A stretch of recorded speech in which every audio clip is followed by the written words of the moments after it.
आप लोगों को मेरे साथ दोहराना है। मैं कहूंगा विविधता में एकता, आप कहेंगे भारत की विशेषता। विविधता में एकता, विविधता में एकता, विविधता में एकता, विविधता में एकता। भारत माता की। मंच पर विराजमान केंद्र में मंत्रिपरिषद के मेरे साथी डॉक्टर हर्षवर्धन जी, प्रकाश जावड़ेकर जी,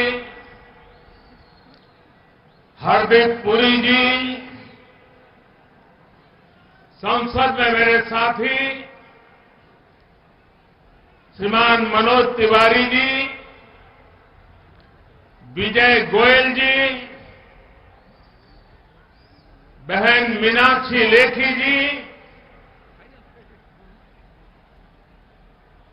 श्रीमान रमेश बिधूड़ी जी, प्रवेश वर्मा जी, हंसराज हंस जी, श्रीमान गौतम गंभीर जी, मंत्रिपरिषद के मेरे साथी, देश के गृह राज्य मंत्री श्रीमान नित्यानंद राय जी, मंच पर विराजमान हम सबके वरिष्ठ नेता श्रीमान विजय कुमार मल्होत्रा जी, सभी वरिष्ठ साथी और विशाल संख्या में पधारे हुए दिल्ली के मेरे प्यारे भाई और बहनों, आप सबको प्रणाम।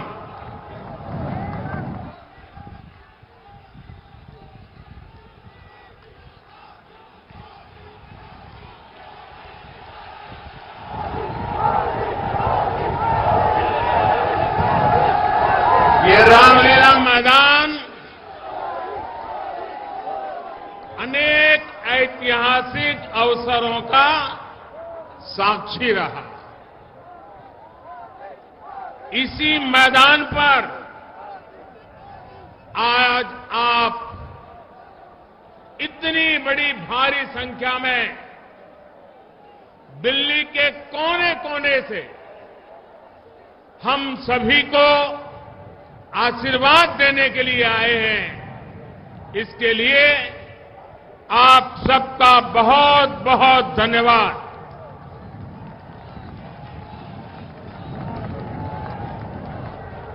भाई और बहनों, जीवन से जब अनिश्चितता निकल जाती है,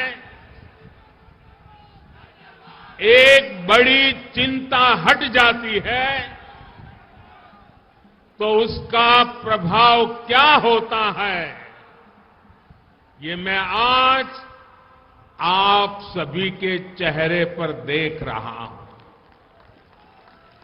आपके उत्साह में देख रहा हूं, आपकी गर्मजोशी को अनुभव कर रहा हूं। मुझे संतोष है कि दिल्ली के 40 लाख से ज्यादा लोगों के जीवन में नया सवेरा लाने का एक उत्तम अवसर मुझे और भारतीय जनता पार्टी को मिला है।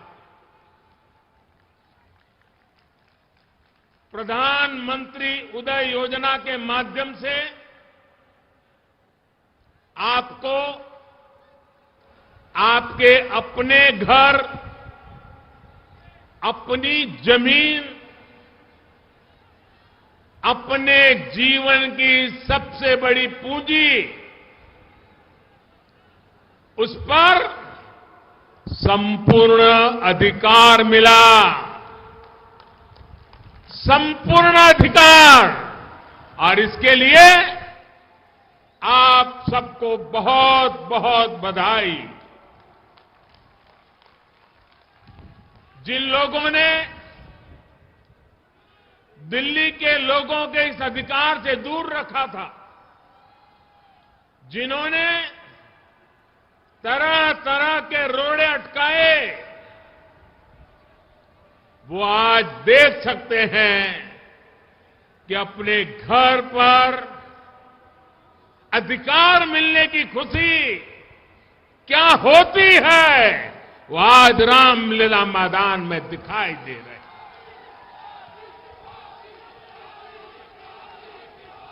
साथियों, आजादी के इतने दशकों बाद तक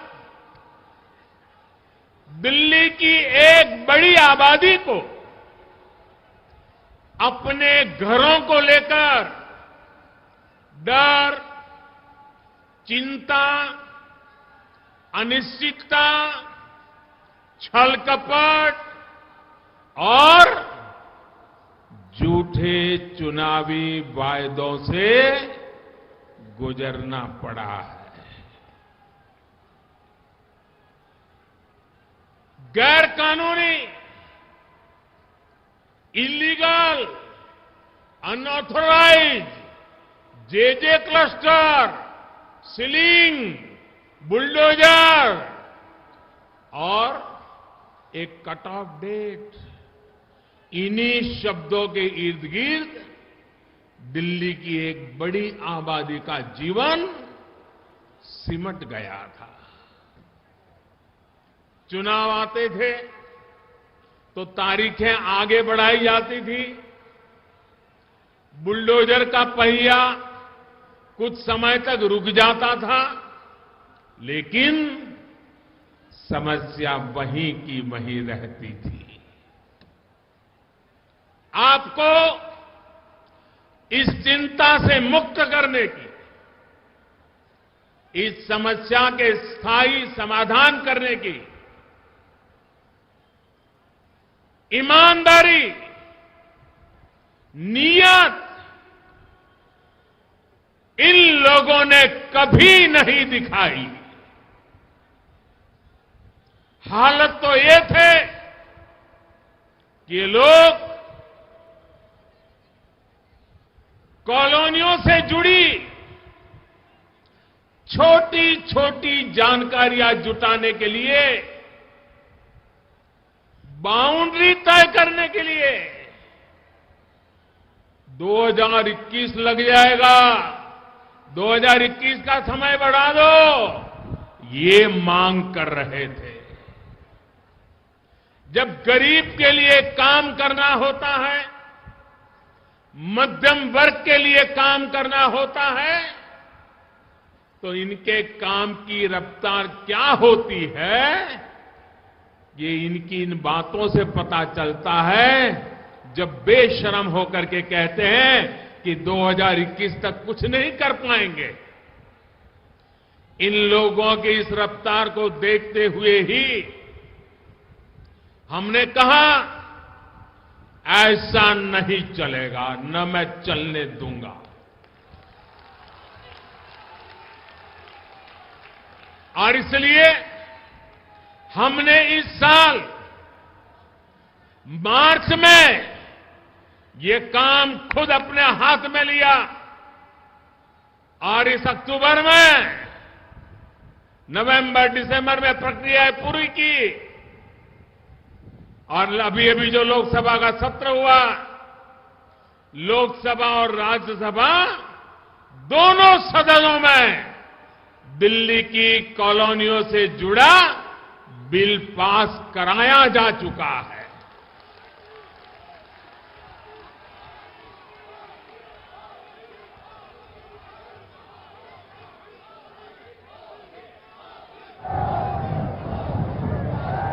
साथियों,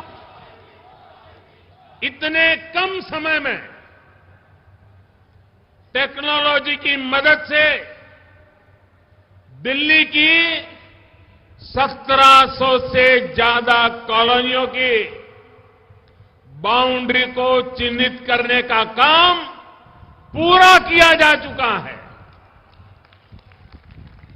इतना ही नहीं, 1200 से ज्यादा कॉलोनियों के नक्शे भी पोर्टल पर डाले जा चुके हैं।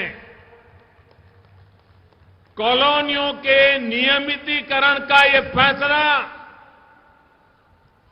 घर और जमीन के अधिकार से जुड़ा तो है ही, ये दिल्ली के बिजनेस, यहां के कारोबार को भी गति देने वाला है।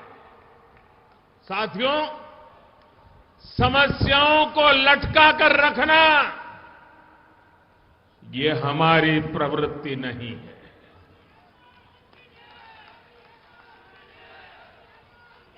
ये हमारे संस्कार नहीं है और न ही राजनीति का हमारा ये रास्ता है।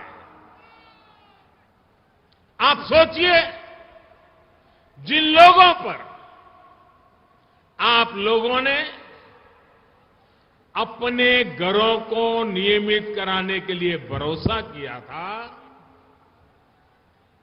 वो खुद क्या कर रहे थे, ये दिल्ली वासियों ने जानना बहुत जरूरी है। जब आपने अपने लिए कुछ मांग रहे थे और जिनसे मांग रहे थे वो क्या कर रहे थे, ये भी आपको जानना चाहिए। इन लोगों ने दिल्ली के सबसे आलीशान और सबसे महंगे इलाकों में 2000 से ज्यादा बंगले अवैध तरीके से अपने कारोबारियों को दे रखे थे। इन बंगलों के बदले किसको क्या मिला, क्या हुआ, कैसे हुआ, क्यों हुआ, उस कहानी में मैं जाना नहीं चाहता। पहले जो सरकार चला रहे थे, उन सरकार वालों ने इन बंगलों में रहने वालों को तो पूरी छूट दी, लेकिन आपके घरों को नियमित करने के लिए कुछ किया भी नहीं। और जब मैं कर रहा था तो रोड़े अटकाने का कोई मौका भी नहीं छोड़ा। लेकिन